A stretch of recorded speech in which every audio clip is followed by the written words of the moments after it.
Blog Talk Radio.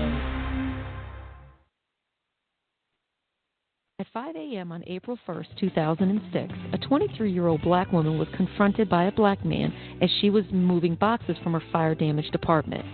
The man ordered her into the apartment at gunpoint after demanding her vehicle, her purse, and her money. The woman gave the gunman her keys but said she had no money. He then led her into the kitchen where he raped her. He then locked her in a basement pantry. After the victim heard her attacker leave, she broke out of the pantry and called police. The victim said her attacker was 5'9" or 5 feet 10 inches tall, had a dark complexion, and close-cropped hair. She could not recall if he had facial hair. 6 days later, a woman called the police and implicated 28-year-old Donya Davis. Davis had previously been convicted of a felonious assault and acquitted of a charge of sexual assault. Police put his photograph in a lineup, and the victim identified him as her attacker, even though Davis was 6'1", had medium complexion and a short afro style and thin mustache. DNA tests were performed, but no DNA profile except of the victim was identified. Davis was charged with sexual assault and went on trial March 2007. The victim identified him as the rapist. Davis presented witnesses who testified that he was home sleeping at the time of the crime. A mistrial was declared when the jury was unable to reach a unanimous verdict. Davis went on trial again in October 2007 before a judge who heard the case without a jury. On July 11, 2007, the judge convicted Davis of rape, armed robbery, carjacking, and use of a firearm by a convicted felon. He was sentenced to 22 years in prison. In March 2013, a petition for DNA testing was filed on Davis's behalf by the Michigan Innocence Project. The motion was granted, and the DNA tested isolated a partial profile of an unidentified male who was not Davis. No biological material from Davis was found. On June 20, 2014, a defense motion for a new trial was granted without opposition by the Wayne County District Attorney's Office, and Davis was released from prison. In November, the prosecution dismissed the charges. This has been a profile of the wrongfully convicted with AJC Radio.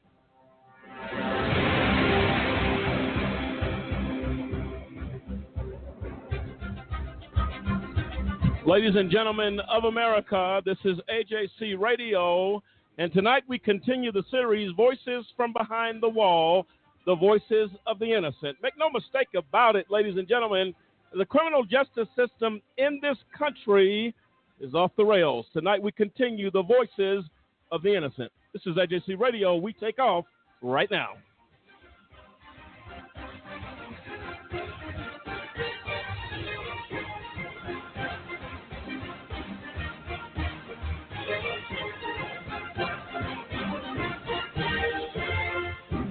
There you have it. I'm Lamont Banks along with Lisa Stewart, Cliff Stewart, Sampson Riddle, and the entire AJC radio team tonight as we continue this discussion, folks, of the voices of the innocent from behind the wall. And we're going to deal with that tonight. And I'll tell you what, Sampson, these shows can go on and on and on if it needs to happen.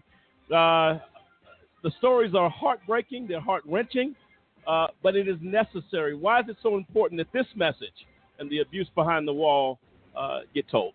Well, I mean, like we always say here on the show, we have to be the voice for the voiceless. We have to go and speak out for those that can't really speak for themselves, get their message out there, and we have to just continually press forward and show that the injustices that are happening to those personnel, the case upon case that we're seeing each time we delve further and further each show, of all this wrongdoing that's happening, all these years that are lost, and all these families that are affected, and we have to get that message out there and keep pushing forward until something changes. No, absolutely right, and this is something that's critically important. Folks, feel free to dial in tonight at 646-200-0628, 646-200-0628, as we again welcome all the phone calls. Anybody that has an opinion, a thought, or just wants to chime in on the conversation, we welcome you to call in tonight. We're going to be joined at the bottom of the hour with Kathy Morse. She's a continued guest on this show, a lady who spent some time at Rikers Island and saw some things that are just unimaginable. We're going to get into that discussion with her and definitely have a good conversation. You're going to be hearing some clips tonight, troubling clips, again, of the wrongful convicted. We're going to deal with all of those issues tonight. And going to current news right now, today it was brought out that Miss Ford, the lady in the Kavanaugh situation, now the FBI has been given a week to get information, to do interviews, to do the things that needs to be done regarding the Kavanaugh confirmation. And as of today, the lawyers for Miss Ford stated that the FBI still had not given her an interview in regards to the Kavanaugh situation, which seems very problematic when you're talking about a timeline here. I believe they're supposed to vote on Friday on the confirmation, and we're gonna actually get into that discussion as well. That just doesn't make any sense to me. You have an expedited investigation going on by the FBI, and it's Tuesday, the end of Tuesday. You have Wednesday tomorrow, Thursday, and you're supposed to actually be voting on this issue tomorrow. Your thoughts on that, Samson? For me, like there's not enough time. There's not enough time to gather up the people, to gather the evidence, to put everything together, to actually get the truth out there.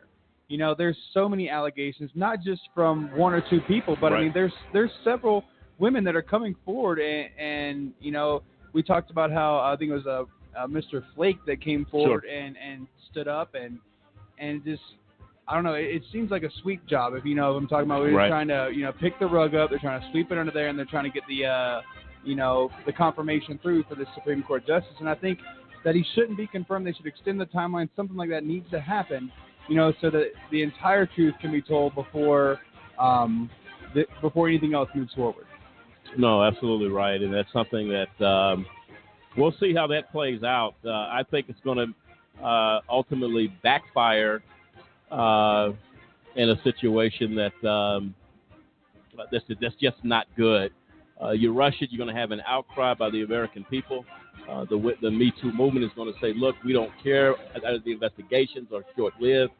It continues to be an issue. So, folks, stay with us. You can go to CNN, CBS, ABC, every network out there.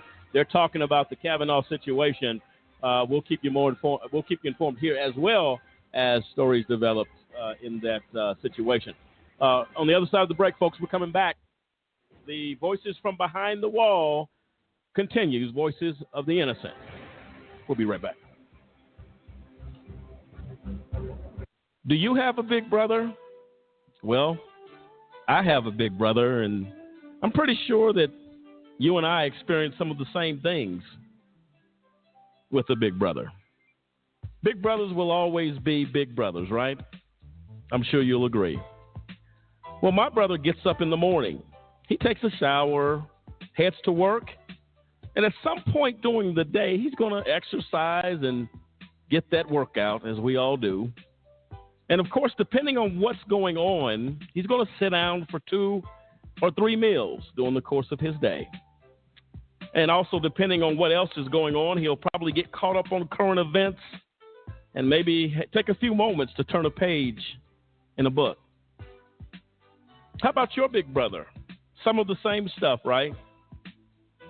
Oh, did I mention that my big brother does all of that stuff, but he actually has to have permission a lot of times before he can do it?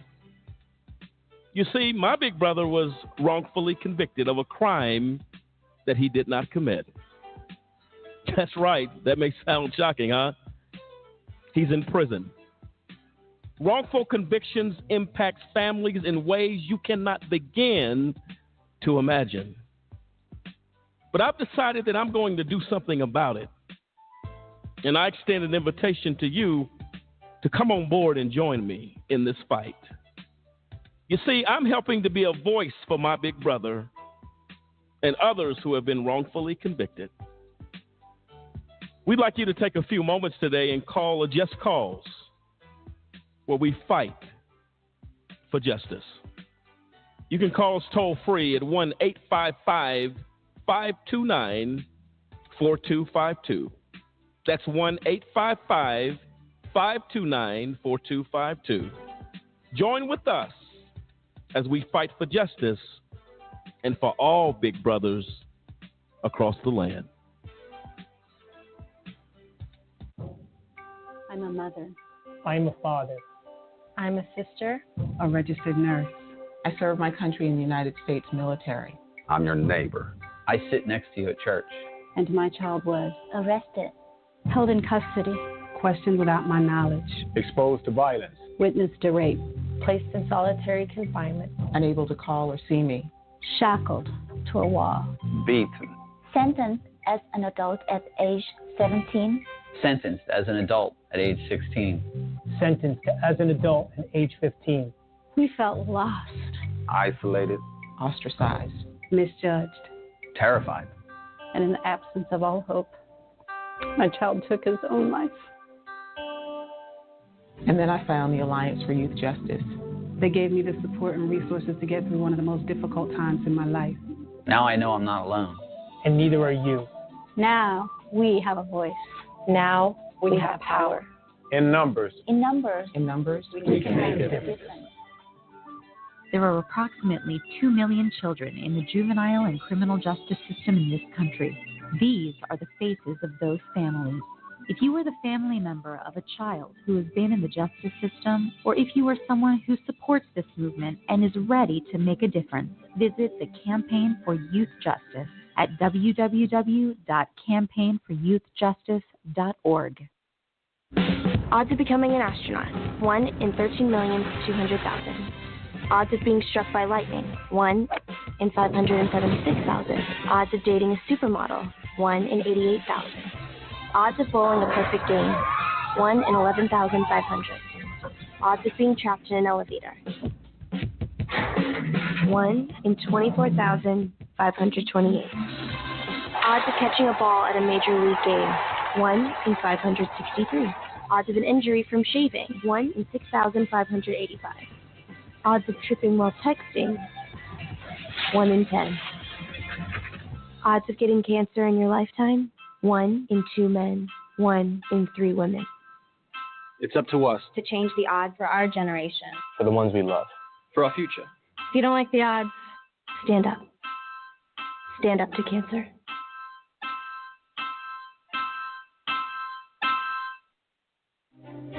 Here are 50 white guys. Here are 50 black guys. Here's how many white guys can expect to go to prison in their lifetime. The chances amount to 1 out of 17. Now here's how many black guys can expect the same thing. The chances are 1 out of 3. Why? Lots of reasons. It's complicated, but one thing is clear. There's racial bias at every level of the criminal justice system. When blacks and whites commit the same kind of crimes, blacks are more likely to be arrested. Once arrested, they're more likely to be convicted. Once convicted, they're more likely to serve longer sentences. Look at the numbers in America's so-called war on drugs. About 14% of American drug users are black, as are about a quarter of drug sellers. Yet blacks are 34% of the people arrested for drug crimes. And those convicted of drug crimes, 46% are black. By the time we factor in sentencing, there are actually more black drug offenders than white ones in state prisons and in federal prisons. In the end, the incarceration rate for drug crimes is 10 times higher for blacks than it is for whites. These are the facts. Racial disparity in America's war on drugs is one big reason that 1 out of 3 black men can expect to go to prison in their lifetime.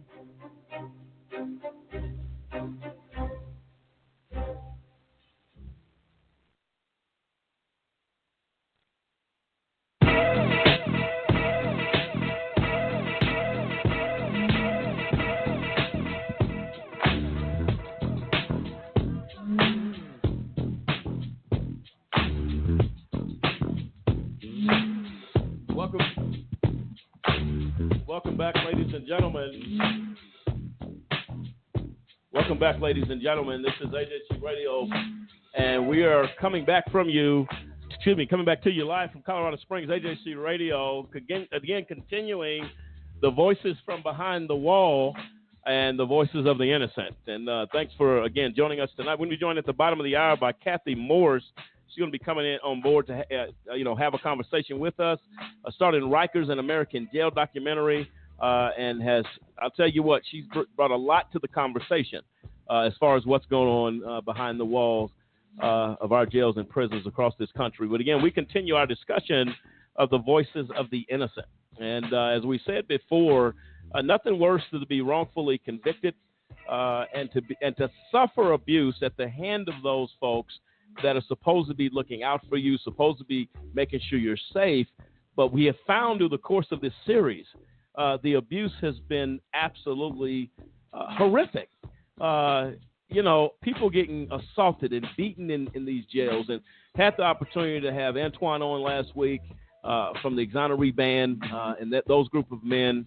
I'll tell you what, you take your hat off to those guys that have suffered at years of wrongful incarcerations. That entire group of men, a number over 100 years of time that those men have done collectively, and they're out here trying to make a difference and do some things that impact the lives of people across this country, and to try to do something positive in the midst of a very horrific situation.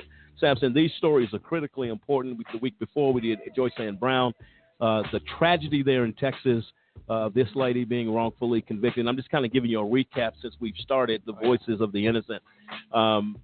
Horrible situation. And her interview was so passionate that she was not going to admit to anything that she did not do.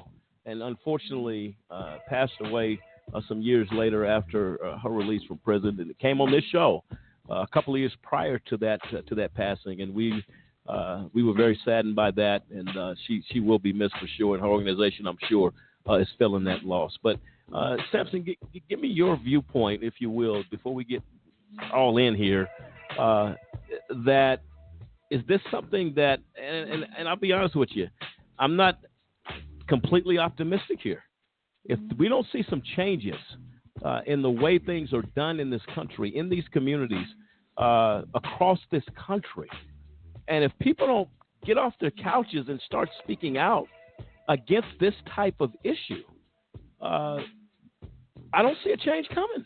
Well, Lamont, when we look at the stories and we just look at the numbers and the statistics that we've gone over in the past, few weeks here, how if only 1% of the population that's incarcerated right now were wrongfully convicted, you're talking about 20,000 people. And, again, with Miss Brown, yes, she turned her situation around into, she was a loud and staunch advocate for, those that are wrongfully convicted, and she maintained her innocence throughout the entire process. She got out, and she immediately became a voice for those that are in similar situations to her, just like the Antoine Day and the Exoneree Band. These guys, they, again, like you said, they served over a century wrongfully convicted collectively between them all. But the fact of the matter is they took that, what they went through, they turned it into a platform, and they're reaching back out to the community. They're going out and they're educating not only, the adults in the areas around them, but also the youth. Antoine talks about how, he's involved with the youth around there and educating them on, proper processes and how to handle interactions with law enforcement. Because the fact of the matter is, with the justice quote unquote system that we have today, you have to, unfortunately for minorities and everybody in this country, there has to be a way that, they can't just approach law enforcement anymore. And for good reason, they don't trust them. There have been way too many documented cases around the United States where people are getting gunned down, they're getting abused, they're getting beaten, they're getting smothered by 5 or 6, police officers over what? No, absolutely right. And then these are things that, again, people should be outraged about. And the people in authority that have the power to pardon, whether you're a governor in the state level, the Department of Justice, any of those places that have the ability to bring justice, they simply sit on that. Let's hear a quick clip of a story involving just that.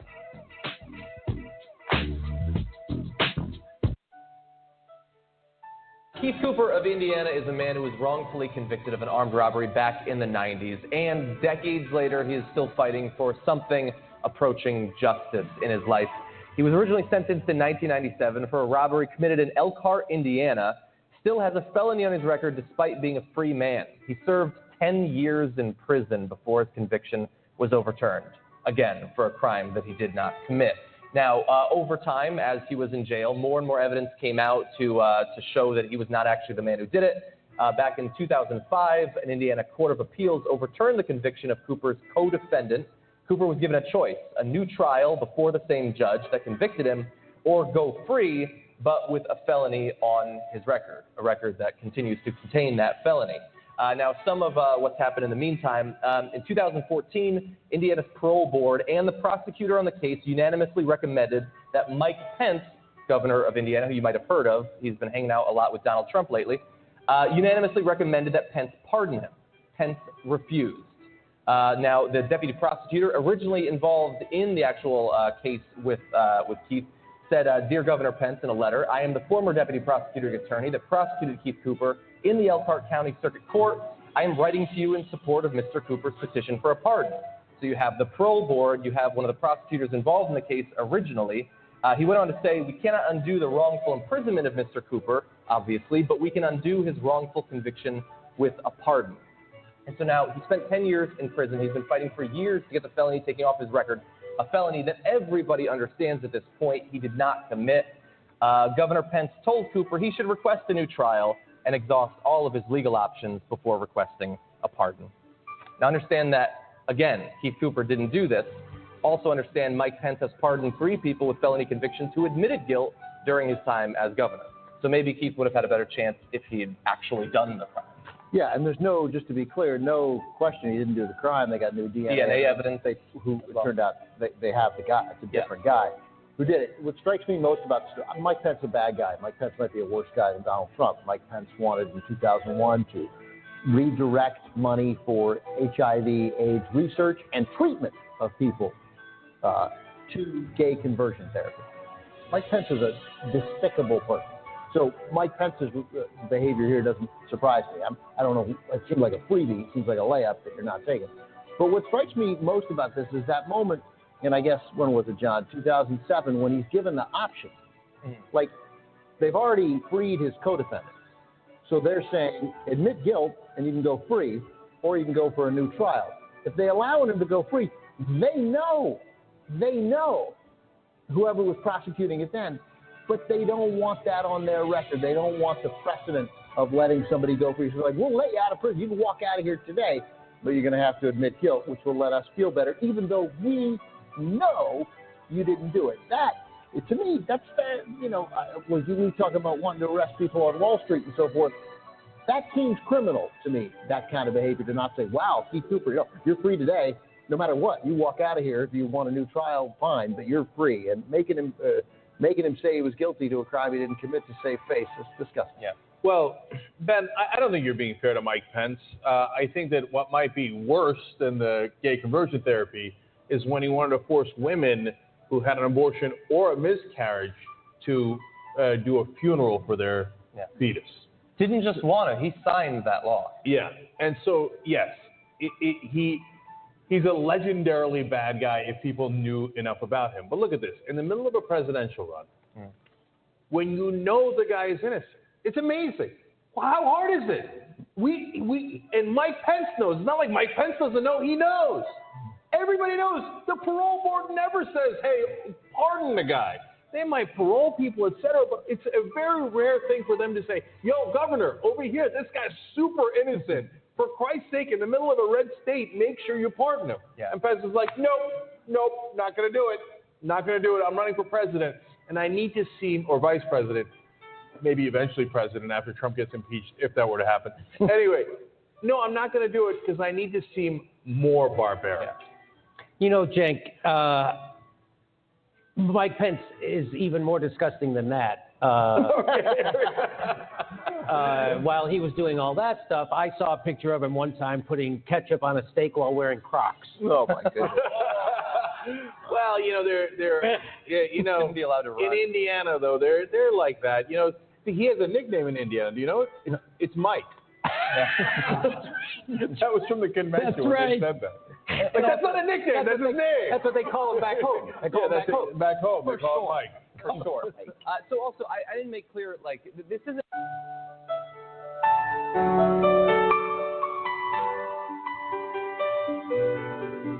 And there you have it. Got a little off topic there as we got further in that clip, but the consensus is that this man was innocent in the state of Indiana.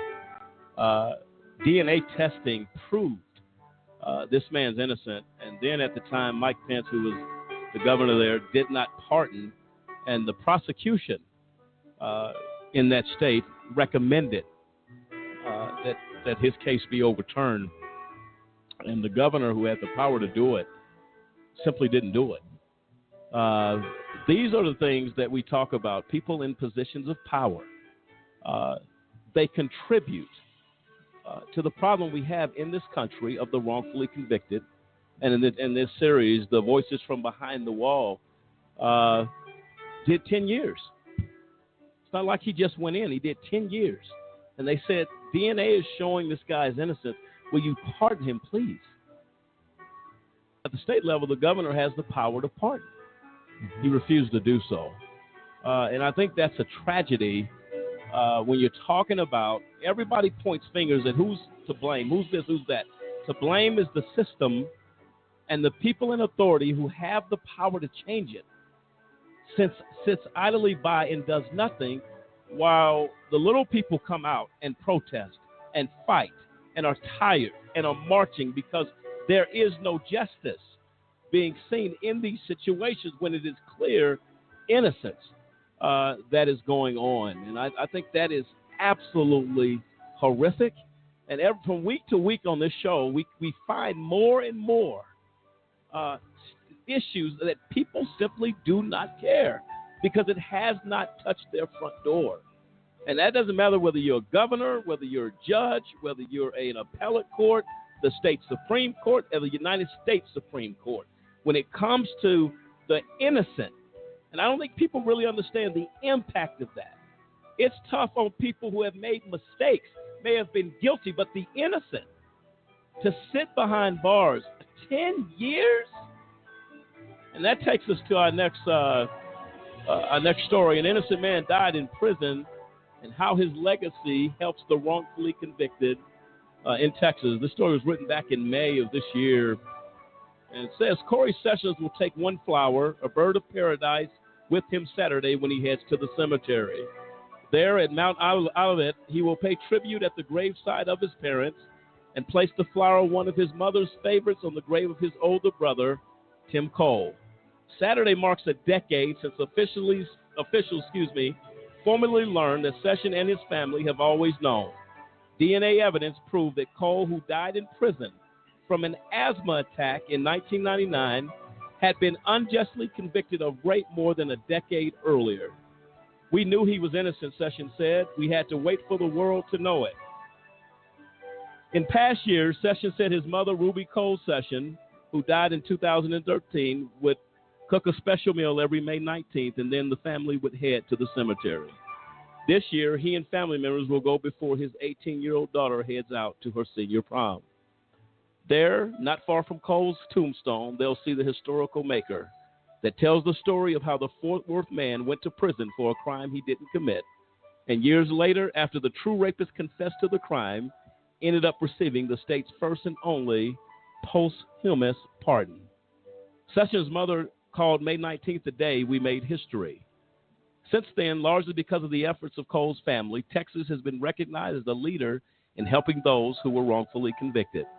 On Saturday, when he places the bird of paradise on Cole's grave, Sessions will remember his mother's comment when his brother was buried. She said, "My first bird has gone on to paradise." Cole's family never gave up in their quest to prove that former Texas Tech student and Army veteran was wrongfully accused and wrongfully convicted. A fellow Tech student, Michelle Mallon, identified him as her rapist from a photograph in 1985, and the case went to trial in Lubbock. During the trial, Cole's attorney said they believed Jerry Wayne Johnson, the man who confessed to the crime, more than a decade later, was the actual rapist. Cole repeatedly proclaimed his innocence, even turning down a plea bargain that would have put him on probation, saying he would wait to see how the justice system will work out. In less than a week, he was convicted and sentenced to 25 years in prison. A few days after that, Sessions said he remembers his mother pacing up and down the hallway in their home about 2 a.m. while the rest of the family slept. Almost in a trance, she was screaming, swinging her arms and calling out, God, you know he didn't do this. Why did they convict? I saw a pain in my mother that I'd never seen in my life. Sessions recalled, I knew this can't be it. That often gave him the strength to keep fighting to prove his brother's innocence. Even after being in prison for several years, Cole rejected an offer of parole because it would have required him to admit to guilt. His greatest wish was to be exonerated and completely vindicated. Session could hardly believe the phone call he received from his brother in December of 99. As his mother screamed and cried in the background, Session learned that Cole, at 39, had died in prison on December 2nd from complications of his asthma. He served 13 years of his sentence. Heartbroken, the family buried Cole but remained committed to proving his innocence and clearing his name. Then one day, Ruby Cole Session received a letter from Johnson, which was similar to other letters the inmate had been writing to Lubbock leaders for years. It was intended for Cole since Johnson didn't know he had died. In it, Johnson confessed to the rape that landed Cole behind bars. It was the answer to prayer Ruby Cole Session offered up every night, asking for the person who committed the crime to confess during her lifetime. What a tragic story. 39 years of age, dead from complications from asthma, and given the trend of prisons, nobody did a thing. Oh no! I mean, we've heard about it time and again about the abuse that people behind the wall suffer at the hands of correction officers, other inmates, and everything else like that. So complications from his asthma is probably the official report, but God only truly knows what really happened to that man. But the fact of the matter is that he was wrongfully convicted, and for so long, I mean, we're talking a decade out of his life, just completely taken away. And I think it's admirable what the family did afterwards to try and, not only to continually prove his innocence, but to use it as a platform for others. But still, like, we wonder why people don't trust the justice system in the United States. And, how dare they now, as we've said time and again, how dare they call it, the greatest system in the world? Yep. When we've gone over case and case and case of people serving time, so much time behind bars, when, and wrongfully so. I'm sitting here reading an article right now where a gentleman spent 30 years behind bars for a crime he didn't commit, that the officers, when they arrested him, basically beat a confession out of him. They withheld evidence, blood evidence that would have exonerated him right then, back in 1982, and this man doesn't get out until 2012 and then dies 4 years later. Yeah, it's a tragic situation, and we're going to continue this conversation with our very, very special honored guest. Kathy Morse joins us now, a lady that has seen her share of abuse and trauma and things unimaginable. She joins this conversation tonight as we talk about voices from behind the wall, the voices of the innocent. And Kathy, how are you this evening? I'm fine, thank you. How are you? We're doing good, and we wanted to invite you for this program tonight as we've been on this series, Voices from Behind the Wall, I believe for several weeks now. I think up to 16 to 17 shows we have done as far as Voices from Behind the Wall. And we're happy to have you to join us tonight in regards to this conversation. When you hear these stories, Kathy, and we've heard some really heart-wrenching things from you, and we're trying to give a sense into our listeners, the sense of what is going on behind the wall, but then what's going on with the innocent people that we come across behind the wall that are scared, that are terrified. And I'm sure you came across some folks there in Rikers that simply hadn't done anything.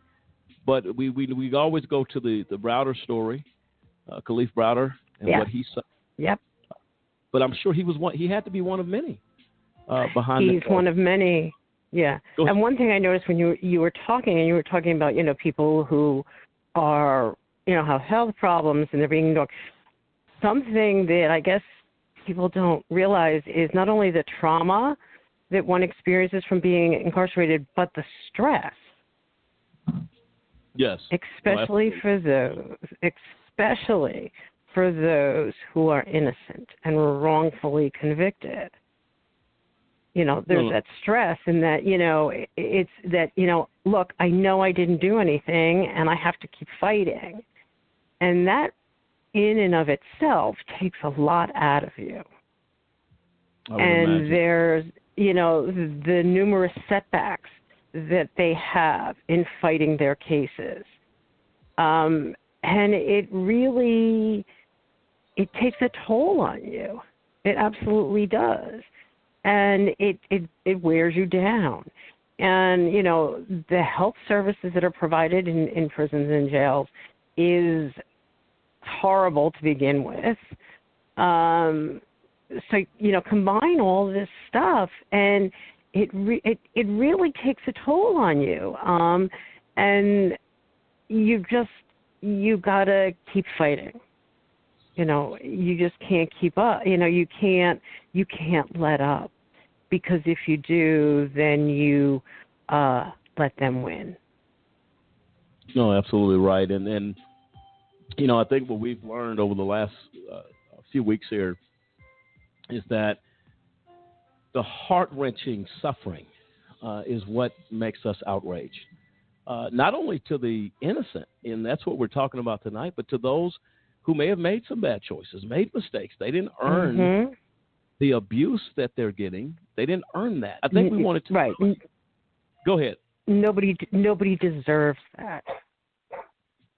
Nobody deserves to be treated like that.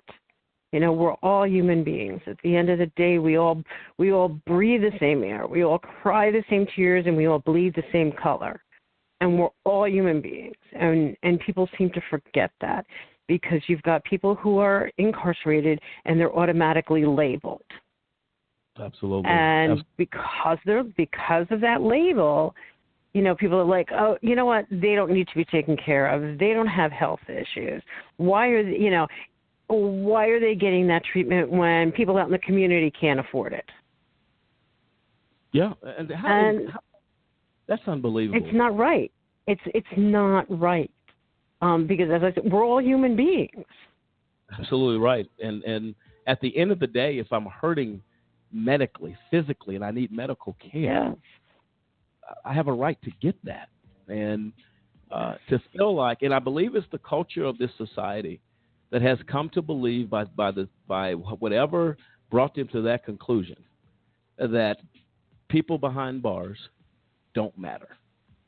And that is simply not true. And then you take on top of that, as we address tonight, the voices of the innocent. They definitely matter. The guilty matter. But you have someone doing time that's not their time to do.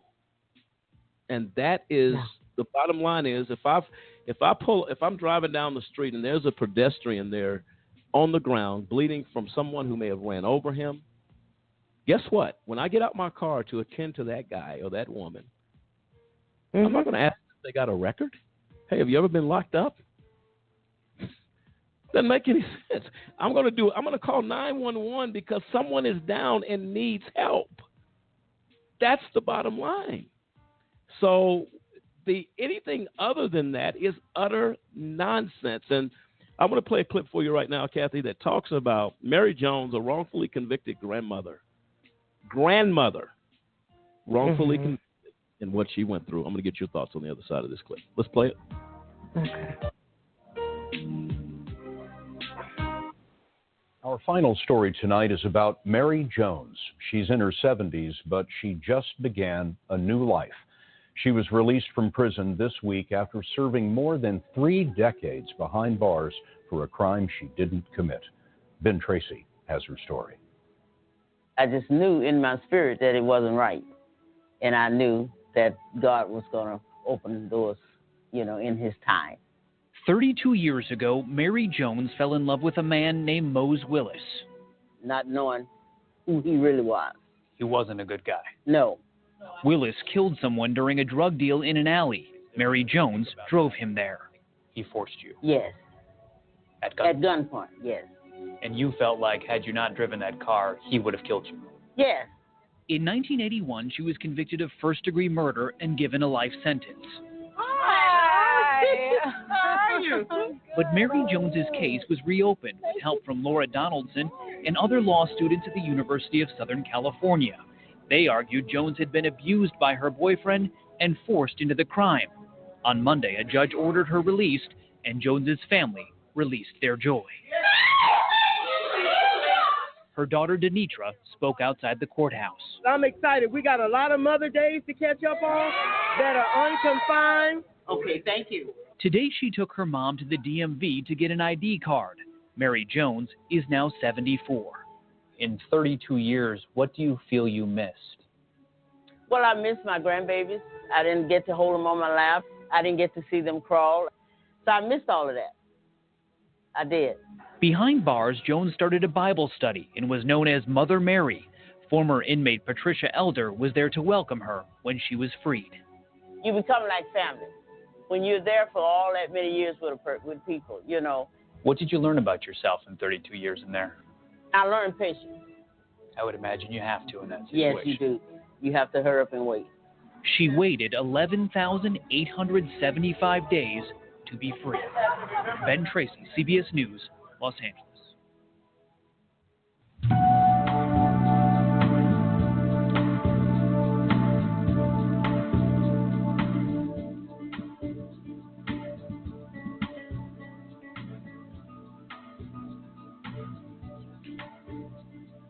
There you have it, ladies and gentlemen. The story is heart-wrenching that a grandmother by the name of Mary Jones endured that type of suffering, that type of loss of freedom and the opportunity to be around her family, and just to learn at that age she didn't do a thing wrong. Kathy, your thoughts on that? All of the time that she missed with her family can never be replaced. All those birthdays, all those holidays that she missed can never get that back. And that's the worst. That's the worst part. Yes. The other thing is the people who might have forgotten about her, and that does happen. Yeah. You know,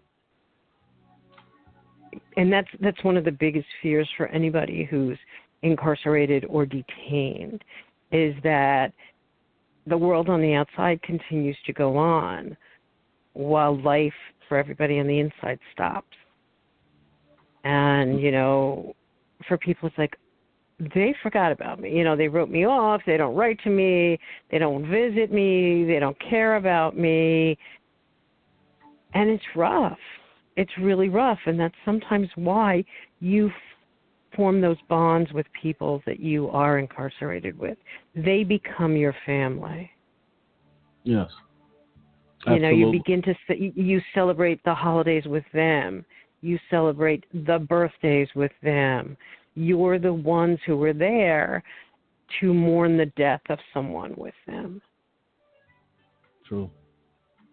Wow. And you just, you know, and you know, personally, I have experienced the loss of my sister while I was incarcerated, and I wasn't able to attend the funeral because it was out of state, and it was 6 weeks shy of my release. You know, I miss things with my own daughter, like when she had the kindergarten mother's tea. I was incarcerated and couldn't go. I'll never get that back. You know, the memories that are established are lost. I really don't think America gets it. I don't think they get it. Well, because they take all of that for granted. You know, and then, you know, then they get very nasty and they're like, well, if you don't want to do the time, then don't do the crime. And to me, that is so offensive, because there are people who are incarcerated who are actually innocent.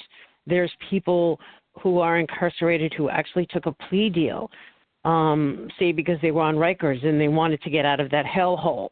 And the only way, if they didn't want to stay there to fight it at trial, so they just took a plea just to get it over with, to get out of Rikers. And it does happen. It doesn't only happen at Rikers. It'll happen in other places because they're so worn out and they're so tired of fighting. Yeah. You know, and then you'll have other people who will be there for 6 or 7 years because they're fighting their case. And I'll tell you this, Kathy. I experienced some things, some emotions recently as people that I know that have gotten out of prison, the mental anguish of trying to recover from being locked in a cage for whatever amount of time that they're locked up. You can't. It's that trauma, whether you're in there for 2 hours or you're in there for 10 years. The trauma is something that will stay with you for the rest of your life. No, and I agree with you on that. I think what's tragic, I saw it firsthand myself recently.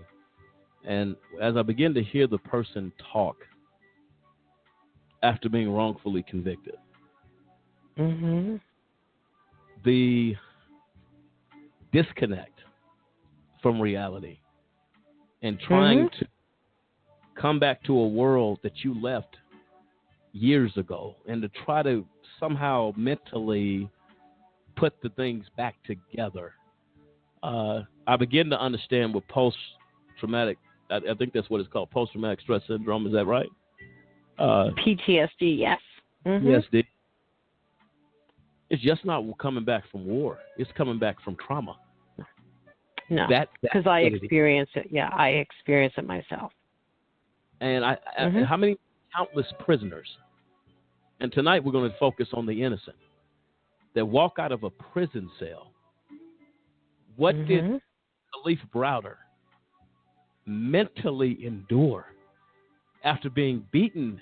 Again, innocent, was never charged with a crime, was beaten and threatened to be thrown back in Rikers for a backpack that they so-called alleged that he had taken, that drove this man to tie a air conditioning cord around his neck and hang himself on the side of his mother's house because he said he couldn't go back to Rikers.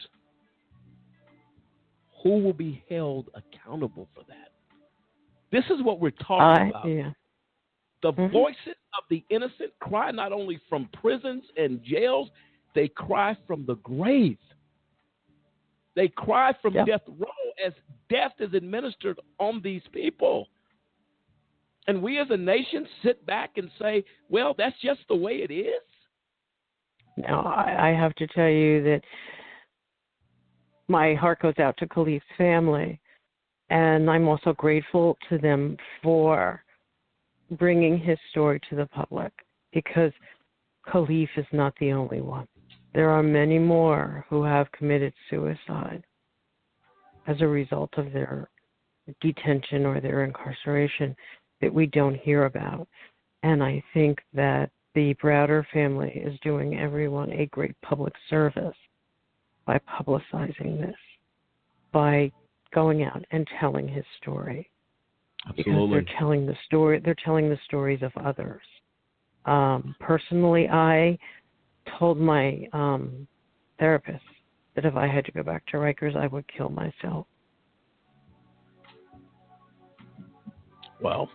I came out and I told her that. I said, if I have to go back there, I would kill myself. And there would be times when I would go to court and I had a private attorney and he would come back to see me and I would be begging him to not send me back there, to do something to get me out. And unfortunately, I didn't have a bail. I was on remand. Right. Because I missed a court date. And I would beg him, please don't send me back there. And I know I'm not the only one. No, you're not. And Kathy, we're going to take a quick break. I want to come back. We're going to get into that. We're going to play the Khalif Browder story that was aired, I believe, on ABC. And we're going to play that for our listeners. We're going to talk about it. Ladies and gentlemen of America, this is AJC Radio, Voices from Behind the Wall. Joining us tonight, Kathy Morse. We're going to be joined shortly also to join the conversation by Mark Clements. And I'll tell you what, this is serious stuff. And it's time that we take a listen. It's time we take a look at a system where body bags continue to fill because justice is denied. This is AJC Radio. We'll be right back.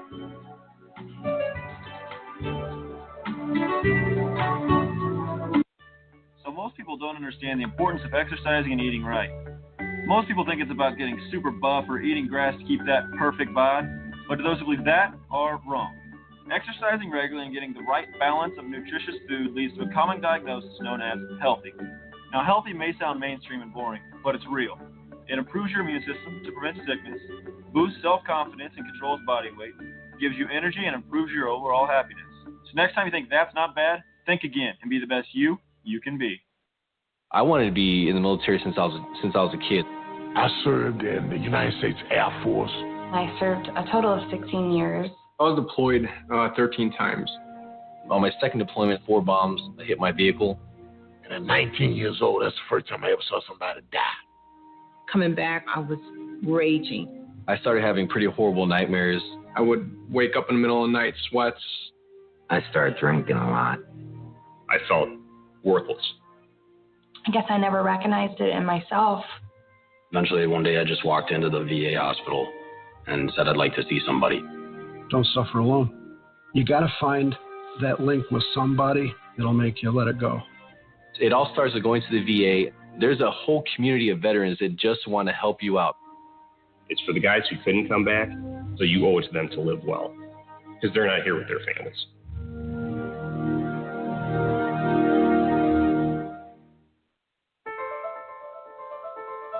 There's a lot of mud when it rains here, and it makes it really hard to find food. There are car bombs every day. My mom worries about me when I go out. Every time I hear the alarm bell go off from school, I think it's an air raid.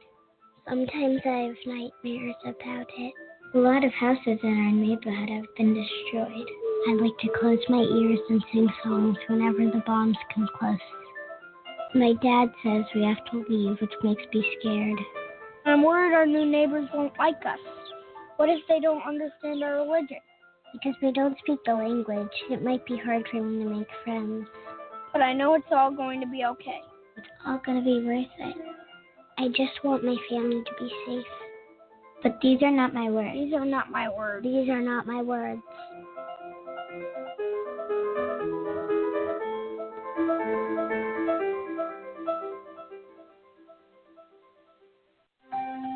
Ladies and gentlemen, can I ask you a question? Did you know that there are over 2.4 million people behind bars in the United States? I'll ask you one more question. Were you aware that that is the highest number of people behind bars in the entire world? The United States makes up of only 5% of the world's population, but we have over 25% of the world's prison population. America prides itself on being the most advanced and progressive nation on earth. However, sadly, we are also the world's most archaic. I'm going to give you a personal invitation to get involved with the fight against mass incarceration. Take a few moments to call 1-855-529-4252. That is a just cause.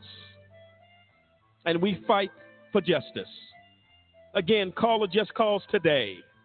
Don't delay. Call 1-855-529-4252.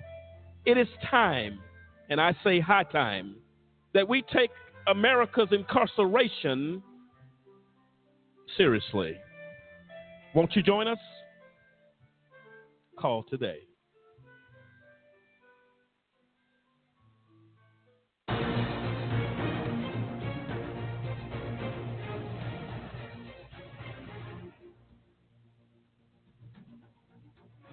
Welcome back, ladies and gentlemen, to AJC Radio, where we are always in search for justice and to bring that message around the world. Tonight is no exception, and we welcome you back to this program, Voices from Behind the Wall, the voices of the innocent.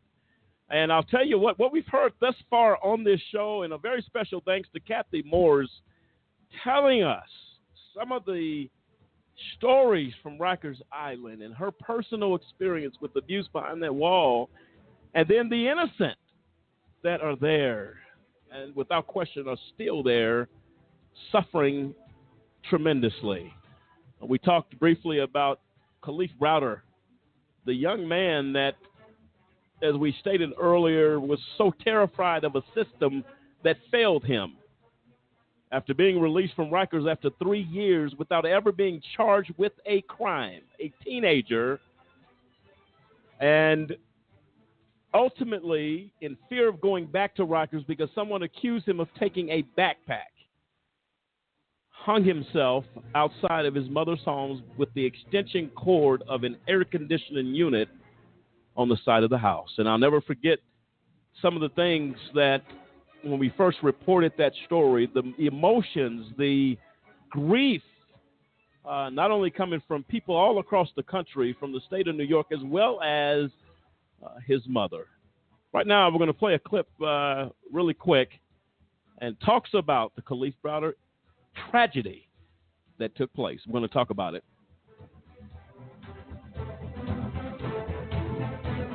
We turn now to another tragic story about a young man who learned the hard way about the troubles plaguing America's criminal justice system. Khalif Browder was arrested at 16, never convicted of a crime, never had a trial, but spent more than 3 years in one of the most violent jails in the country. Tonight, here is Khalif in his own words. You're supposed to be innocent to proven guilty, but the way the system is you're guilty till proven innocent. Little did we know Khalif Browder was already dying inside the day we met him. At the easy age of 22, he'd already learned more about America's criminal justice system and endured more than any soul should ever have to.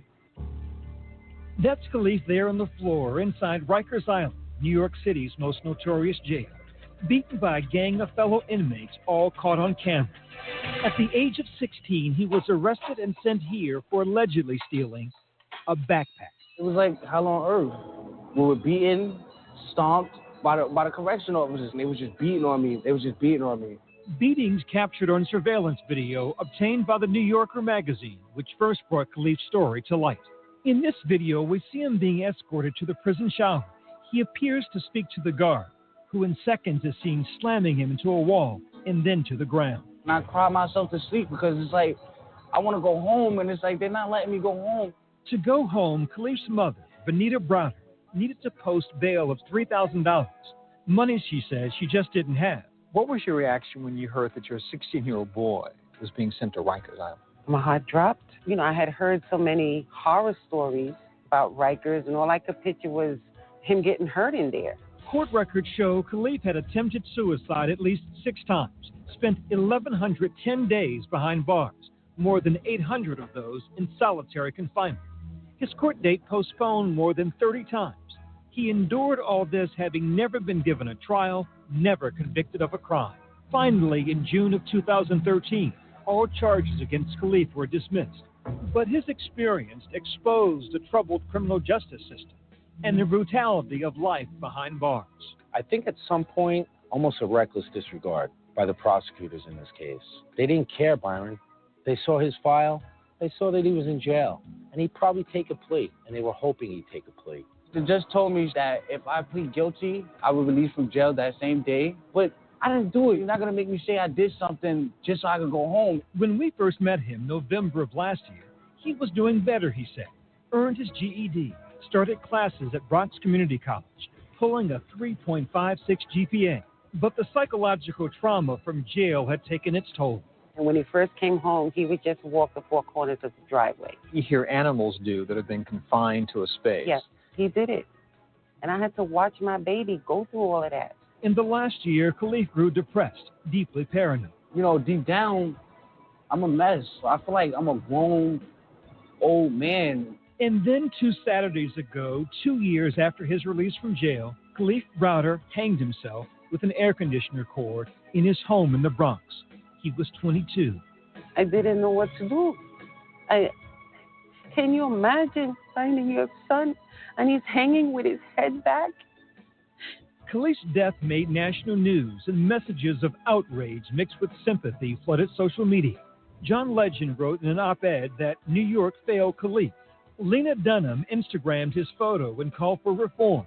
Our interview with Cliff went viral on Facebook.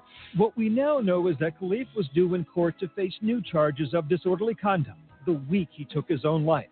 His family said he was scared to go back into jail. By now, the beatings he endured in Rikers have been seen millions of times online. What did Rikers do to your son? It destroyed him. It destroyed him mentally. Has anyone apologized to you from Rikers? No. From the prosecutor's office? No. What do you hope happens now? I want them to be responsible, to admit that it was their fault that my son is dead. He spent 3 years in hell. It sounds like you're in that hell now. I will be in hell until the day I die because I found my son hanging. If your child is murdered, you have an immediate anger towards that person, and you want that person found, and pay for what they did to your child. It's not one person, it's a whole system that destroyed my son. And I want them all to pay. I deeply wish we hadn't lost him, but he did not die in vain. New York did away with solitary confinement for 16 and 17-year-olds. Plans were announced to fix crowded dockets in courts to ensure the right to a speedy trial. There are also calls for change to the cash bail system.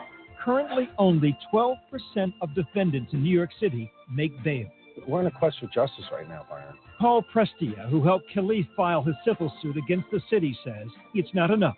Reform's all nice and well, but admit you did something wrong here, because that was always Cliff's message. How many young men have to go through this?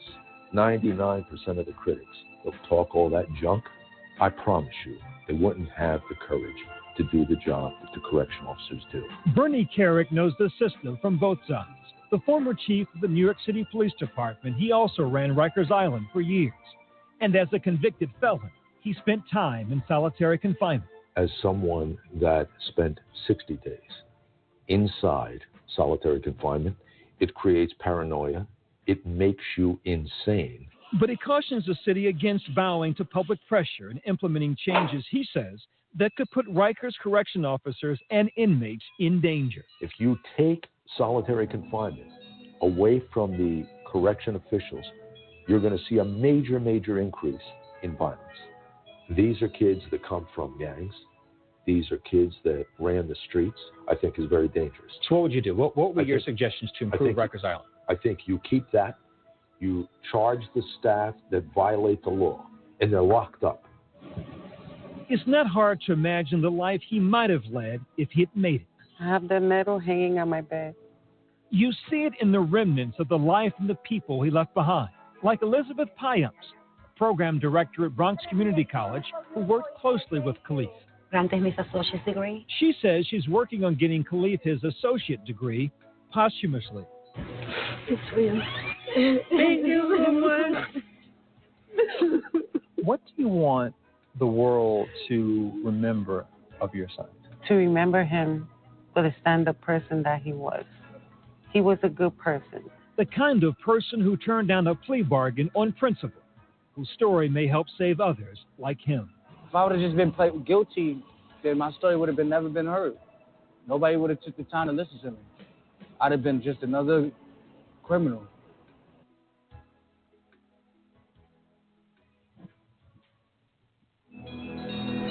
Well, there you have it. Cliff Browder, dead at the age of 22 from a system that failed. And the voices of the innocent continue to speak. We're joined again with Kathy Morse. And now joining the conversation, Kathy, I'll come right to you. Mark Clements is going to join in this conversation. And we are privileged and honored to have him here. Mark, are you with us?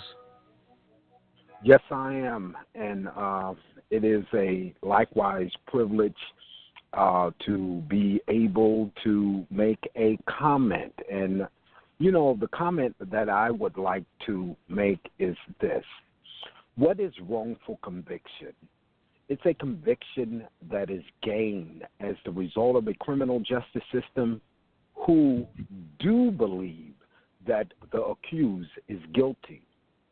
However, what we have seen time and time and time again is that innocents do not matter within our criminal justice system that have used corruption to basically heighten its careers. What we have seen is the sad story with Cliff Browder being locked up inside of a jail for a backpack that basically anyone could have paid the price for, and he could have been freed. Today is a national day on wrongful conviction, and many people across this nation do not understand the blood, the sweat, the tears, nor the misery that many men and women have had to endure, and the pain that now many must carry because of post-traumatic stress disorder and other mental illnesses as the result of the state terrorizing them behind the walls of a jail or a prison.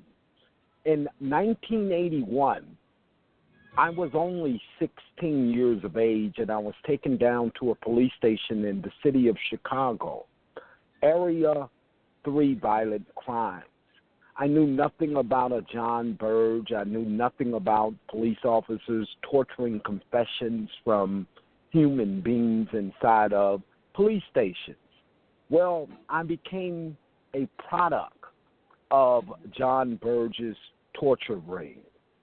I was charged with 4 counts of murder and arson.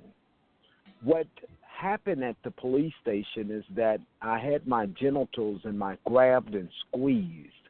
I was beat. I was called the N-word. I was called that N-word so much that I honestly thought it was my middle name. However, we have a criminal justice system that did not even examine the evidence of the case. I was found guilty, given 4 counts of natural life, plus 30 years.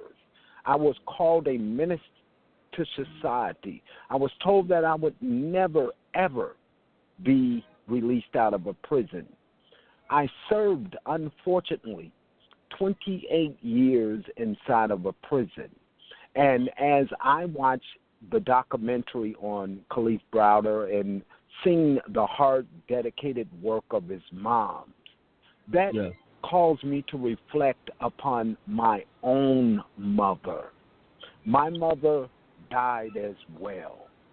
And the trauma and the misery that these families must burden as the result of wrongful conviction, it leads me to the question as to why we, the people, do not have remedy to sue the government for stealing our lives.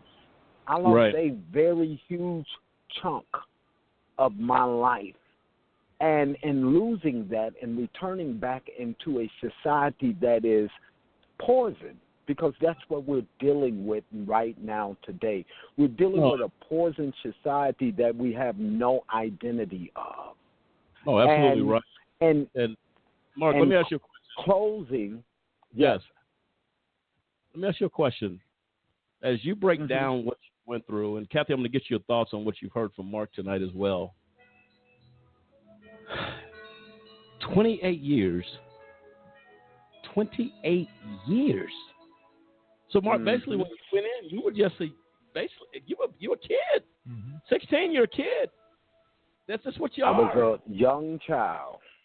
You know what I mean? And to have to suffer, that is unimaginable to me. You go in as a kid. Well, you the come suffering continues. No, it continues.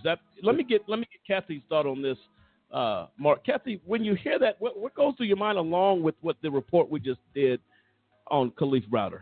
What are your thoughts, Kathy? The systemic abuse of anyone who enters a jail or prison. But what is even more disturbing is that people who are innocent are, they don't care. The correctional officers do not distinguish between who is innocent and who is guilty. And it's this systemic abuse and mistreatment and brutality that goes on. And it's just not at Rikers. It's in every jail and every prison in this country. And I don't think that for those who are found innocent, no amount of money can ever give them back their lives. No amount of money can heal the trauma that they've experienced. No amount of money can give them back the time that they lost with their family. Absolutely and right. For those who are innocent, the impact it has on their families. I personally believe that Kalief's mother died of a broken heart. Mm-hmm. I don't doubt that. That's something that you can't get back. And one thing said there, Kathy, that is really a point that needs to be driven home is, when there's innocent people behind bars, that is why the training, the oversight, and all these things of the correctional officers, it really needs to be ramped up, because there's a reason that the correctional officers aren't titled, judge, jury, and executioner. But that's how they act. That's how they respond to anyone who is locked up. And if their training does not begin to include the fact that, hey, some of the people that you're dealing with in here, these people are locked up wrongfully. They've been convicted wrongfully, or they've never been convicted of any crime. They're waiting to go to trial. And as many exonerations that we see, as many people that have been let out of prison for prosecutorial misconduct and things of that nature, the correctional officers inside of every facility, state, juvenile, federal, it needs to be a part of ingrained into them that when you come to work here, that the people you're dealing with, even if they were all criminals and were all locked up for the crimes that they had been tried and convicted for, they're still humans. But the fact that with the number of innocent people, the mass record amounts of innocent people that have been found to be locked up, it has to become a part of the mindset of the correctional officers that you cannot just go around abusing anybody for that matter, but especially the fact that these people are innocent. Oh, and Kathy, I'm going to let you answer that, and I want to add to that really quickly. The thing is, they don't believe anyone in prison is innocent. That's the culture. Right. Nobody in prison is innocent. That's what you're taught to believe. You're taught that these folks are animals. So how are you going to possibly distinguish between the innocent and the guilt? Because your mind is already made up. Everybody in here deserves to be here. Kathy, your thoughts on that? Mm-hmm. My thoughts are, I don't know if you've heard the saying, when the fish smells, you start with the head and work your way down. Sure. And we're going to use New York City Department of Corrections and their corrections officers union. It stinks from the head down, and we have to start cleaning house and start with the head and work our way down, because that whole mindset trickles down. You get some young individuals who are coming in as rookie officers, and it's drilled into their minds. And it's a constant thing.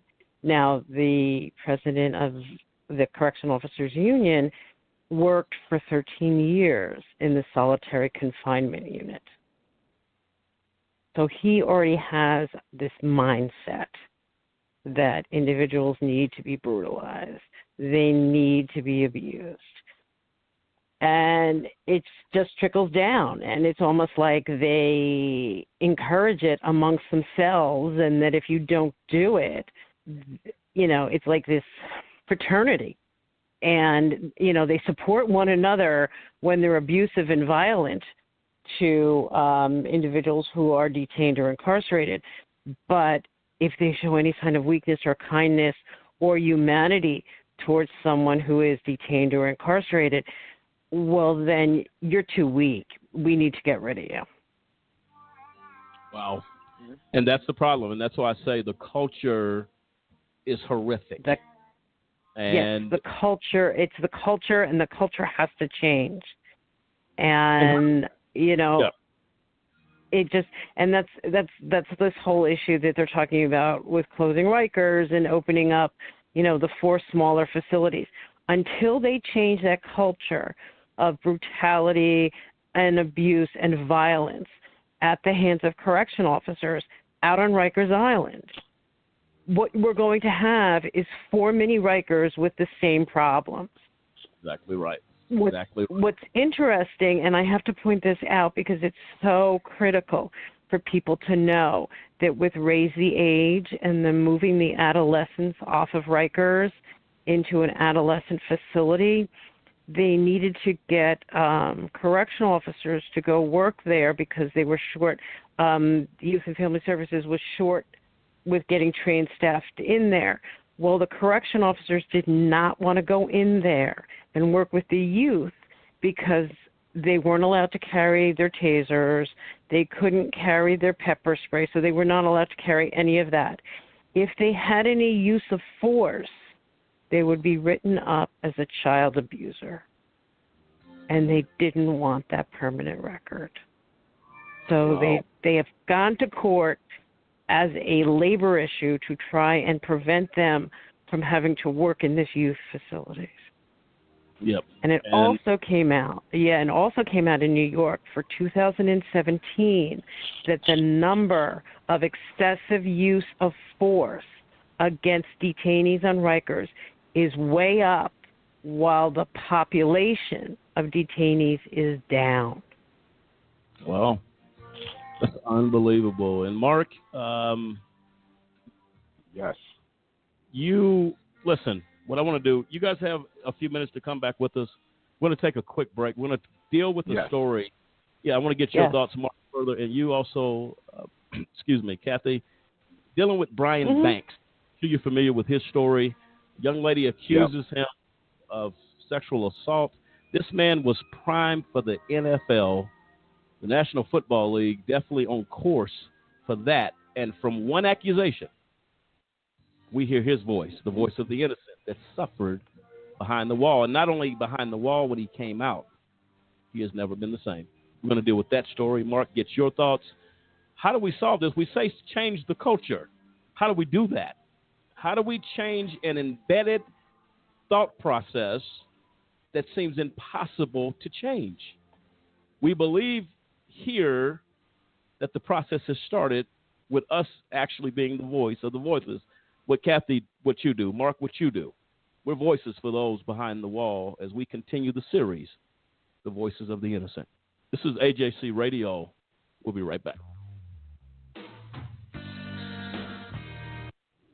Congress shall make no law respecting an establishment of religion or prohibiting the free exercise thereof or abridging the freedom of speech or of the press or the right of the people peaceably to assemble and to petition the government for a redress of grievances.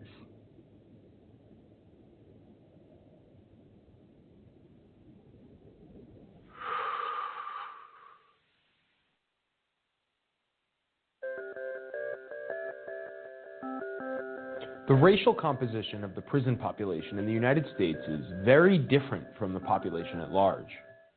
If people are worried about inequality in America today, I think this deserves more attention in the discussion. Racial inequality in the criminal justice system gets ignored because it doesn't affect most people. In 2010, over 1.6 million people were in state and federal prisons within the United States. So 497 out of every 100,000 Americans were in jail. About half of 1%. Less than 1%. That doesn't seem very large, but when you separate that population by race, you recognize that the personal effects of the criminal justice system are very unequally shared throughout our society. Whites make up 64% of the total population, but only 31% of the incarcerated population. Blacks represent 14% of society, but 36% of the prison population. Hispanics are 16% of America, but 24% of the American prison population. Less than 1 in 100 Americans are currently in jail, but for some races, genders, and age groups, that ratio is a lot larger.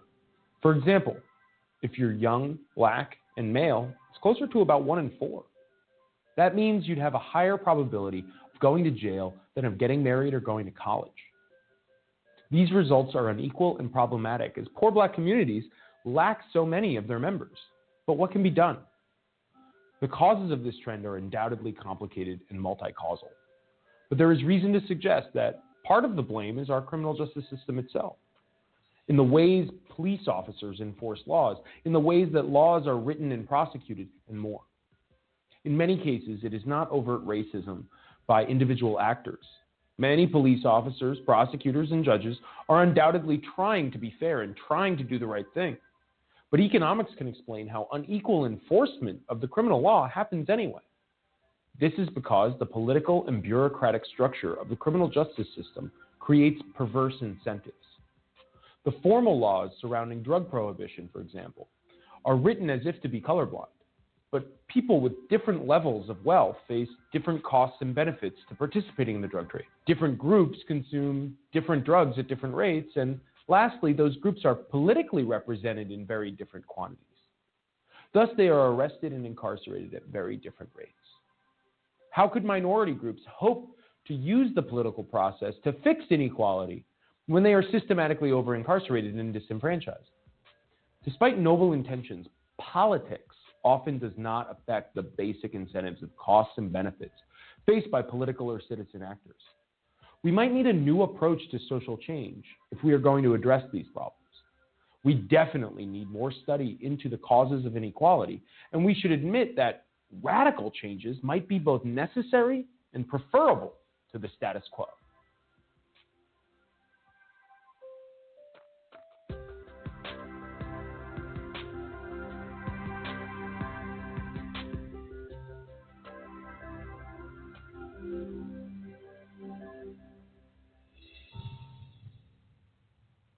You can tell a lot about someone by what they spend their money on, their priorities, their concerns, and their motives. Big Pharma says their top priority is research and development. They say that prescription drug costs are so high because they spend so much on research.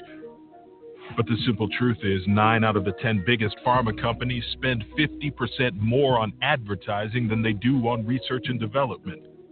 It's true. Tens of billions more. The more they spend, the clearer it becomes.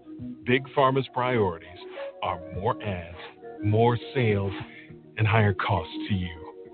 It's time for Big Pharma to get their priorities straight.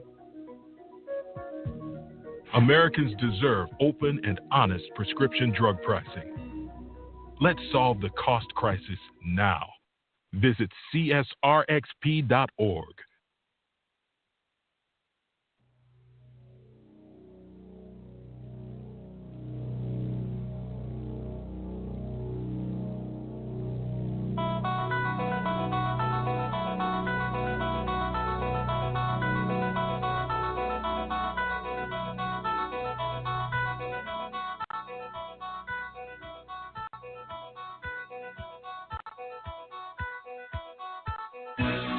Welcome back, ladies and gentlemen of America, to AJC Radio. As tonight we've been really in a conversation that is diagnosis critical, and that is voices from behind the wall, the voices of the innocent that continue to suffer as a result of a system that continues to fail. And tonight we continue the series, Voices from Behind the Wall and the Voices of the Innocent. We are honored to have our two special guests who are in this conversation, Kathy Morse and Mark Clemens, giving some insight that perhaps would not be available had they not agreed to be a part of this show. And we are very thankful for them taking time out of their evening to join us tonight. Kathy, Mark, are you with us? Yes, I'm here. Okay, and we appreciate that. And we talked right before the break in regards to the Brian Banks story. You both sound like you're both familiar with that story. Very. And this was a tragedy. I remember after this happened to Mr. Banks, and we're going to play the clips, and then we're going to actually get in the conversation about it, and we're going to play the part one and the part two of that, and discuss, is our system where it is right now as far as the innocent being convicted? Because the folks that give the false stories are basically friends with the prosecution. They are allies to the prosecution. Therefore, after it's found out, and you're going to hear this in the Brian Banks story we're getting ready to play for you, the lady laughed about it. She laughed about, yeah, it was no big deal. Yeah, no, you never did nothing to me. But you took this man, this young, promising athlete, and you ruined this man. Now, I admire Brian Banks for what he's doing. I believe last I heard he was part of the NFL in the front office. But I'll tell you right now, if you're a ball player, thank you for the front office. But I'm pretty sure Brian Banks would like to be on the field because he was a gifted athlete. And this, as we now discuss, how do we change this? What is happening to the folks who are lying and making the voices of the innocent become silenced as they go behind that wall? What are the contributing factors to that? This is one of them. And we're going to play the story right now. We're going to get into conversation, Kathy and Mark, as soon as we play this. Let's play it.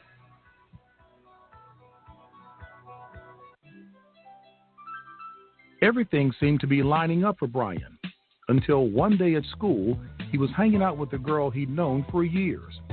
Her name was Juanetta Gibson.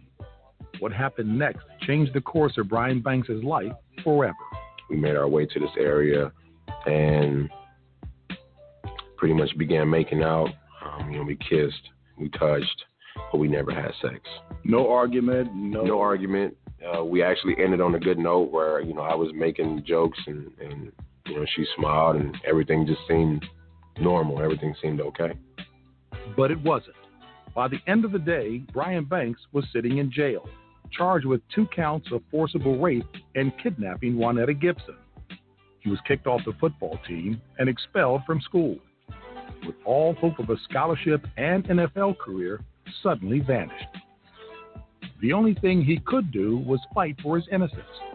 And the only person who was in his corner was his mother, Leomi Myers, who sold her house and car to pay for a lawyer. I consider it doing what a mother should do. Initially, Brian's prospects appeared to be looking up. DNA samples from the LA County Sheriff's Office came back negative, as he insisted they would. Unable to make $1 million bail, Brian waited for a trial for a year behind bars. As his day in court approached, Brian says that his lawyer feared that he wouldn't get a fair trial based on his age, size, and race. So she, an African American herself, convinced Brian to plead no contest to a crime he insisted he didn't commit.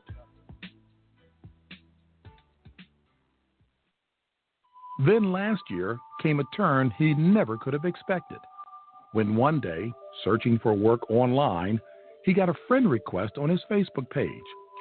It was Juanetta Gibson, the same woman who had accused him of raping her. I immediately I froze, and I didn't accept the request. Instead, I sent a message to her, and my message asked her, "Why would you friend request me?" And she replied back that she was hoping that we could allow bygones to be bygones. She was really adamant about wanting to see me and wanting to hang out. It wasn't about wanting to help. It was more of wanting to reconnect. Hang out. Yeah. What you been up to? What are you doing tonight? What are you doing tomorrow? Let's hang out. Brian was in disbelief, but he also knew instantly what kind of opportunity this might be.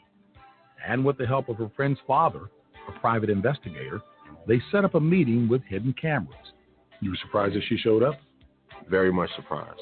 Mine is a 23, 15-year-old. With the cameras rolling, Brian asked her for help in getting exonerated. And here's how she responded.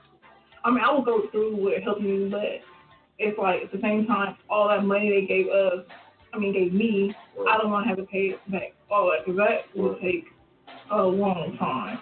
Though Juanetta admitted to not wanting to give back the money she won in her civil lawsuit against the school, she was willing to meet a second time. And it was then that Brian and the investigator worked to get the ultimate admission on tape. He's accused of rape. He's accused of kidnapping. Yeah. And I need to just hear it from you, those things. And I'll put it all on a piece of paper, and then I'll meet up with you, and we can go from there. So you want me to say it now? Yeah, and so I could. Did he rape you? No, he did not rape. Did he kidnap you? No. Okay. So. You got it. The truth is out. The truth is out. I honestly wanted to just stand up and walk out of there. There was nothing else to talk about. Brian Banks, case number NA054909. And with the help of the California Innocence Project, Brian took the taped confession to the district attorney's office, who viewed the new evidence, met with Juanetta Gibson, and then agreed to recommend to the judge that Brian be exonerated. The people's motion to dismiss this case pursuant to Section 1385. Anything else? Nothing. At that moment, a 10-year nightmare was over.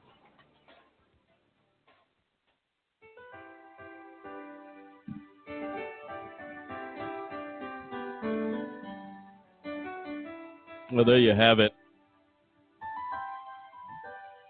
I hear a young lady laughing. Nah, he didn't rape me.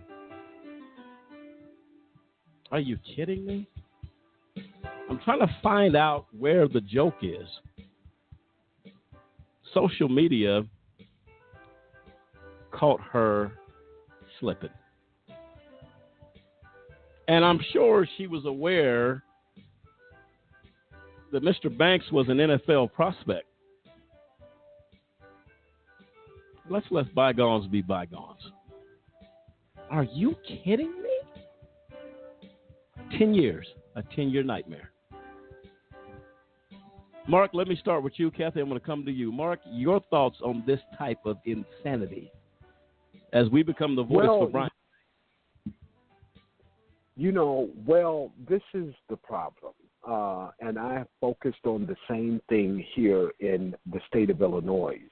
It is a shame that so many people are among the community, and they are responsible for so many people being in prison based off of lies. For whatever reasons, they cooperated with prosecutors or police. It is a shame what this young lady did to Brian. She destroyed his career. Not only destroying his career, we have many people like that, and Brian is not the only individual, and it may sound to be somewhat strange, but it is true. There are many cases like that. We're dealing with these cases right here out of Chicago, where people, they want their rent paid. They may see people on the television who have won awards, meaning judgments from the court, and under some type of plot, they go to the court and they want to scream domestic violence, or they want to basically to mention these individuals as being connected to parts of crimes that have occurred. This is an outrage, and the community must stand up as a whole, and really attorneys are somewhat responsible too, because they bury the names of these individuals and they are walking right among us in the community. I am an employee with Chicago Torture Justice Center in Chicago, and I study wrongful convictions. I'm not one to remain silent like some people. They remain silent. I try to scream as loud as possible, but sometimes screaming loud as possible, you're not heard. And what it allows is for people to be victimized and re-victimized. And one other point I would like to make, so many individuals that were exonerated out of these prisons, or maybe they got out of prison based off of guilty pleas, they are victims of this right now today, of what this young lady Juanita did to Brian Banks. And it is just an insult to basically see how the criminal justice system basically ignores once these guys go before them and try to explain how they have been manipulated or plotted or schemed against by members of society. We will never change this stuff until we become outraged. I agree with you 100%. Kathy, your thoughts as well. We're going to follow up on that in a moment. Kathy, your thoughts? I guess it happens. And this is, it's a very, to me, it's a very hard thing, because I was the victim of assault and I did not report it. And then I was assaulted again, and I was forced to report it because it was on a court trip, and I was transported by the sheriff's department. And as a result of me having a panic attack when I got back to the jail and screaming, "Don't touch me," they several days later after that happened, they sent detectives from the district attorney's office to come in and interview me, and I did not want to file a formal complaint. I did not want to report it. 3 months later, I was charged with filing a false police report.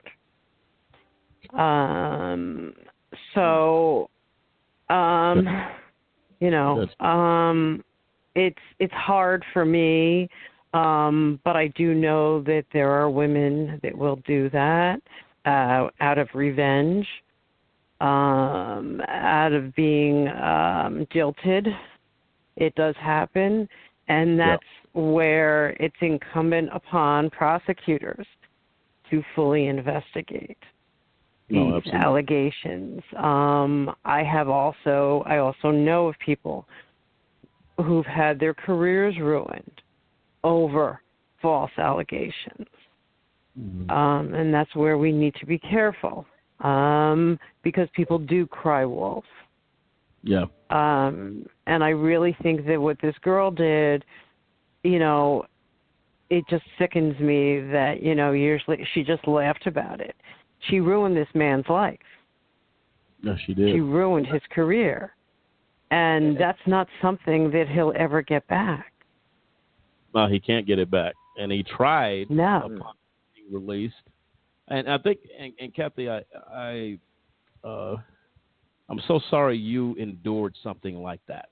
I'm very sorry about that. But what makes me outraged is that when people do what this young lady did, for the true victims that have suffered, such as yourself, others, absolutely, that's horrible. Because then people begin to get in their mind, well, you have a true victim crying from the assault that really was assaulted. Shame on this young lady who makes the minds of people turn and think, well, are you another Juanita? Are you another person that is just claiming that? That's horrible. No matter how you look at it. It says here, a woman whose false claim of rape, and this is Winetta Gibson, sent former prep football star Brian Banks to prison, was ordered to pay $2.6 million judgment in connection with the case. A Los Angeles Superior Court judge on Friday ordered Winetta Gibson to pay $1.5 million plus an additional $1.1 million. Here's what's insane about that. She doesn't have $1 million. She doesn't have it.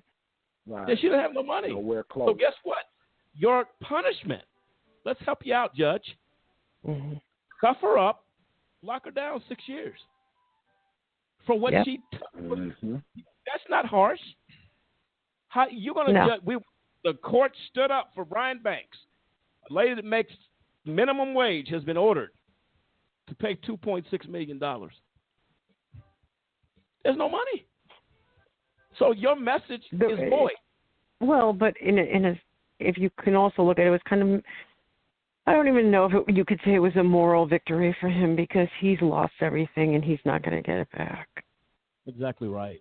I mean, if I know I'm working, if I'm working at a fast food joint, McDonald's, Wendy's, Popeyes, wherever, and a judge orders me to pay $2.6 million, I'm going to say, okay, have a good day. I'm going back to work and make my money. You're not going to get $2.6 million. You're not getting anything. I mean, that is the most ridiculous thing, and I understand the optics, if you will. Look, we did something. You did nothing. Yeah, but there's no real justice there. Like we've all been saying, like she stole this, a good chunk of this young man's life. I mean, he was talented in the Polytechnic school he was going to. He was a USC, prime time, football candidate. I mean, highly recruited by, everybody, on his way, and then this happens and completely derails him. She gets a settlement for $1.5 million, then comes back like a gold digger, just trying to, patch things up, let's get together and everything else like that, because she knows the man's talented and won't even help him out to get himself exonerated. They had to basically wiretap the room. Well, I have to ask, did he have to register as a sex offender as well? Yes. He did initially. And then, of course, when the case is dismissed, my understanding was that it was all rectified. If I'm not mistaken, we'll double check that with our research. He should have been he should have been taken off the registry, but still, right. That registry is harsh. Absolutely harsh. Absolutely. So well, these days, folks get alerts. You get an alert, hey, you have a sexual predator in your neighborhood. His name is Brian Banks. How do we change that once it's out? He will never be able to repair his reputation in some people's eyes. That's right. That's right. And that's why we need people like you, Kathy, Mark, people like you, Just Cause organizations that are doing something to be the voice for the voiceless. And I think, and not only that, in this series, the voice of the innocent. You can only, and nobody can go there, kind of put themselves there, what this man went through, sitting in a prison cell knowing he did nothing wrong. And you got somebody that when he gets out, comes out and goes on social media and says, well, no, he didn't rape me. He didn't kidnap me. Because in most states, kidnapping, at least in the state of Colorado, 10 years per person. That's right. You're getting 10 years just because you moved her to the other side of the room. He did none of that. So, and it never, and you have to wonder what kind of conscience does she have? Exactly right. Exactly right. Has she no guilt and no morals? I mean, the guilt alone would weigh too heavily on me. It just, I don't know. Listen, I feel your pain. I feel your empathy, your passion. This is something that's tragic. And until we get to a place in this country to stand up and be the voice of the voiceless and those behind that wall. And I can't tell you what you've brought to this conversation tonight. Really quick, folks, before I let you guys go, because I know you guys have spent your evening with us. We are so grateful and thankful to you for doing that with us. I'm going to play one more clip if you don't mind. I want to get your closing thoughts of how do we progress forward in changing the culture of a nation. Let's hear this clip and I'm going to get your thoughts. I was sentenced March 8, 1990, and my death date was July 2nd, 1990. I thought this was all a nightmare, that it would end. But it wasn't a nightmare. At the age of 17, Sabrina Butler was sentenced to death after a jury convicted her of killing her own baby boy. Sabrina grew up poor in rural Columbus, Mississippi. My childhood was not great. I didn't have what normal children do. Time to play, Christmas toys, things like that. We were mostly shuffled from one place to another. In 1989, I had my son, Walter Dean. He was a good baby. He never cried. He never fussed unless he wanted a bottle or wanted to be changed. The day that would change Sabrina's life forever started as an ordinary one. I put him to sleep and went jogging. I jogged up to the end of the street, and when I got back to the house, I went in the apartment and went to the kitchen to get a bottle. And when I went in the room, he wasn't breathing. So I panicked. I didn't know, what I should do. So I just grabbed him. That's the first thing I thought to do, and run. Sabrina asked a neighbor to rush her and 9-month-old Walter Dean to the hospital. On the way there, she said she gave CPR to her son, desperately attempting to revive him. I was screaming when I ran into the emergency room, and they grabbed him from me and carried him to the back. And I had to stay in the waiting room, and I was waiting and waiting. And they came back out, and they told me that they tried everything they could. Within 24 hours, Sabrina lost her son and was now being questioned by the police about his death.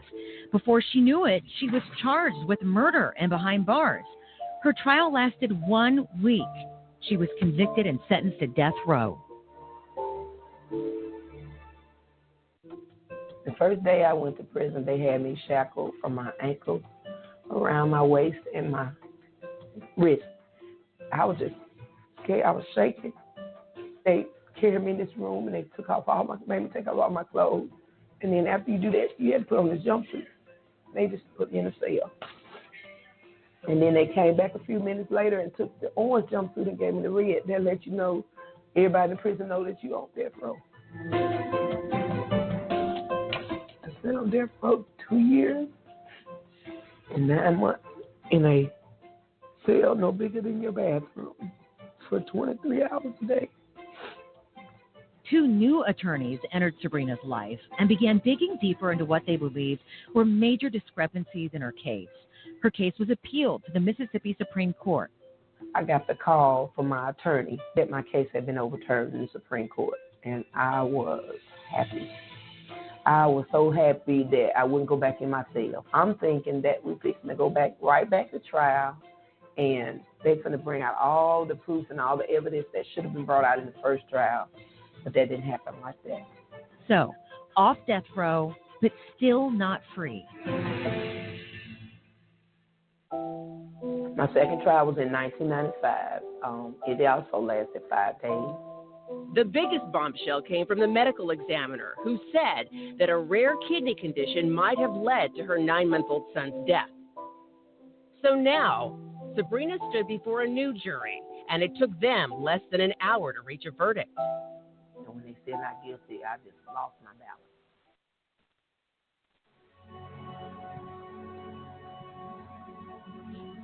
Voices of the innocent. This woman being on death row. This country needs to do something. We've been on this Voices from Behind the Wall, as I said earlier, 17 shows, close to it. It's a lot of information, and we're not done yet.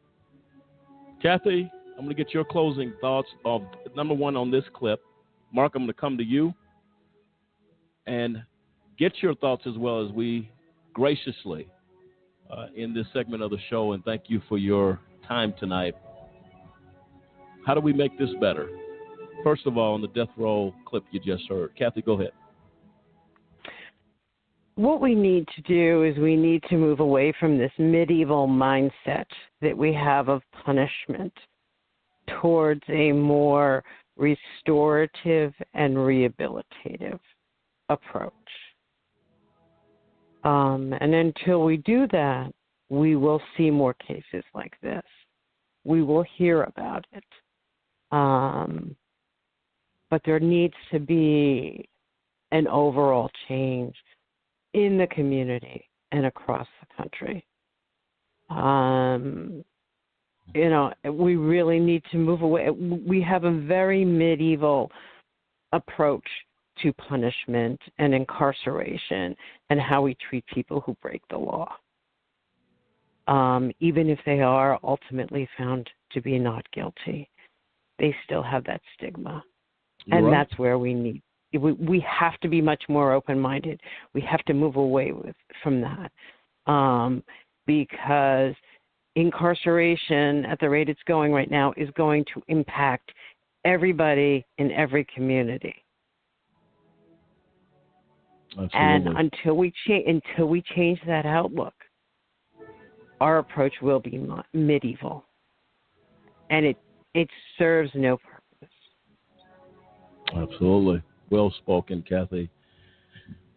And I agree 100% with you. I'm going to be talking Thursday, Mark. I'm coming right to you. The mental torture of the innocent behind the wall. I'm going to address that. Feel free, Kathy, to call in if you're not busy. You always give a bright perspective. I am not busy, and I will be more than happy to call in and join the conversation. We appreciate that, and that's a big thing, the mental torture of the innocent. We got to address that issue. Mark, your closing thoughts on this? Well, I know both. I know Brian and I know Sabrina. Sabrina is a very compassionate individual. And to just focus upon what took place with her is mind-blowing. And it's mind-blowing in many different ways. But as Kathy stated, that we are in evil times. And those evil times, we have to get away from the punitive aspects of our criminal justice system. We must begin to demand that attorneys that are representing some of these cases, that they begin to make known some of these individuals that are right among us, roaming the community, that is responsible for men and women suffering behind prison walls. And as you stated, the mental aspect of the incarceration of the innocent is great, and there's a brother who served 31 years by the name of Stanley Rice, and he suffers day and night. I suffer day and night, and when you come back out into this society, like Khalif Browder best described it, you can't identify with this society anymore because it's turned tarantulas. And not only tarantulas, you don't know who to trust out here. People will do you in for 2 pennies, and that's the killing aspect of this society. The women that maybe the brothers would run into or the sisters would run into the men, they have plots and schemes, and you can't identify with that because you have been incarcerated so long, and now you have been kicked back out into a tarantulas society. It's hell. But I just want to thank you and the other radio hosts for allowing me the opportunity to provide comment on the wrongfully convicted, and we just got to keep fighting because really, in reality, even with our toughest fight, it seems like we're losing the battle. And thank you, Mark, for that. And you always have a platform here as well on this show. We appreciate you taking time tonight. Sorry for what you endured and suffered as well. I can't thank you folks enough. Spread the word, folks, about AJC Radio in this series, Voices from Behind the Wall. And we will continue the voices of the innocent. Thank you so much. You guys have a good rest of your evening, and contact us anytime you need a platform to share your story. We appreciate it. Good night. Good night. There you have it, ladies and gentlemen. Some powerful words from both our guests tonight. We're going to be dealing with Thursday again, torture, the mental torture, not only of the voices of the innocent behind the wall, but what happens when the innocent go free, or are they free at all? We'll address that issue Thursday. Till next time, America, this is AJC Radio, Voices from Behind the Wall, the voices of the innocent. Good night, America.